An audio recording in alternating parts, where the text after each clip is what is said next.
ರಾಜ್ಯದಲ್ಲಿ ಮುಂದಿನ 24 ಗಂಟೆಗಳಲ್ಲಿ ಭಾರೀ ಮಳೆಯಾಗುವ ಸಾಧ್ಯತೆ ಇದೆ. ಮೋಡ ಕವಿದ ವಾತಾವರಣ ಇದ್ದು ಬಿರುಗಾಳಿಯೊಂದಿಗೆ ಗುಡುಗು ಮಿಂಚು ಸಹಿತ ಮಳೆಯಾಗುವ ಮುನ್ಸೂಚನೆಯನ್ನ ನೀಡಲಾಗಿದೆ. ಬೆಂಗಳೂರು, ಕೊಡಗು, ಚಿಕ್ಕಮಗಳೂರು ಜಿಲ್ಲೆಗಳಿಗೆ ಆರೆಂಜ್ ಅಲರ್ಟ್ ಮತ್ತು 27 ಜಿಲ್ಲೆಗಳಿಗೆ ಯೆಲ್ಲೋ ಅಲರ್ಟ್ ಅನ್ನು ಘೋಷಿಸಲಾಗಿದೆ.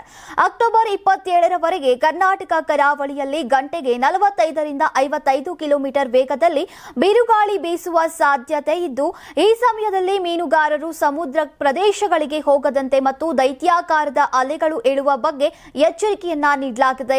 ನೈಋತ್ಯ ಬಂಗಾಳ ಕೊಲ್ಲಿಯಲ್ಲಿ ಉಂಟಾಗಿರುವಂತಹ ವಾಯುಭಾರ ಕುಸಿತವು ಚಂಡಮಾರುತವಾಗಿ ಪರಿವರ್ತನೆಯಾಗಿದ್ದು, ಈಗ ಇದರ ನೇರ ಪರಿಣಾಮ ಕರ್ನಾಟಕ ಮೇಲೆ ಬಿದ್ದಿದೆ. ಇದರ ಪರಿಣಾಮದಿಂದ ಮುಂದಿನ 10 ದಿನಗಳ ಕಾಲ ನಿರಂತರ ಭಾರೀ ಮಳೆಯಾಗಲಿದೆಯಂತೆ.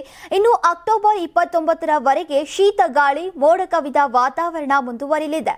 ತಮಿಳುನಾಡಿನಲ್ಲೂ ಚಂಡಮಾರುತದ ಪ್ರಭಾವ ಹೆಚ್ಚಾಗಿದೆ. ಹೀಗಾಗಿ ವಿವಿಧ ಭಾಗಗಳಲ್ಲಿ ಶಾಲಾ ಕಾಲೇಜುಗಳಿಗೆ ರಜೆಯನ್ನ ಘೋಷಣೆ ಮಾಡಲಾಗಿದೆ. ತಗ್ಗು ಪ್ರದೇಶಗಳಲ್ಲಿ ಪ್ರವಾಹ ಪರಿಸ್ಥಿತಿ ನಿರ್ಮಾಣವಾಗಿದೆ. ಚೆನ್ನೈನಲ್ಲೂ ಶಾಲಾ ಕಾಲೇಜುಗಳಿಗೆ ರಜೆ ಘೋಷಿಸಿ ಜಿಲ್ಲಾಧಿಕಾರಿ ರಶ್ಮಿಕಾ ಸಿದ್ಧಾರ್ಥ್ ಆದೇಶಿಸಿದ್ದಾರೆ.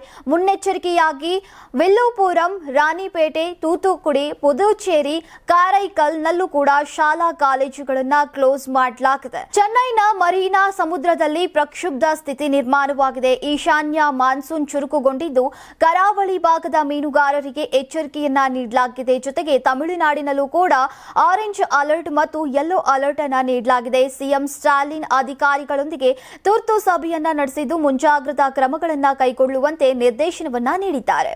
ತುಂಬಾ ದಪ್ಪ ಇದ್ದೀರಾ, ಅದರಲ್ಲೂ ಯಾವುದೇ ಸೈಡ್ ಎಫೆಕ್ಟ್ ಇಂದ ಸಣ್ಣ ಆಗ್ಬೇಕಾ? ಎಷ್ಟೋ ಜನ ಹೇಳ್ತಾ ಇದ್ರಿ, ಸರ್ ನಾನು ಜಿಮ್ಗೆ ಹೋಗ್ತಾ ಇದ್ದೀನಿ ಆದ್ರೂ ಸಣ್ಣ ಆಗ್ತಾ ಇಲ್ಲ, ಸರ್ ವರ್ಕೌಟ್ ಮಾಡ್ತಾ ಇದ್ದೀನಿ ಆದ್ರೂ ಸಣ್ಣ ಆಗ್ತಾ ಇಲ್ಲ ಅಂತ ಹೇಳ್ತಾ ಇದ್ರಲ್ಲ. 100% ಯಾವ ಜಿಮ್ಗೂ ಹೋಗ್ದಂಗೆ ವರ್ಕೌಟು ಮಾಡ್ದಂಗೆ ನೀವು ಸಣ್ಣ ಆಗ್ಬೋದು.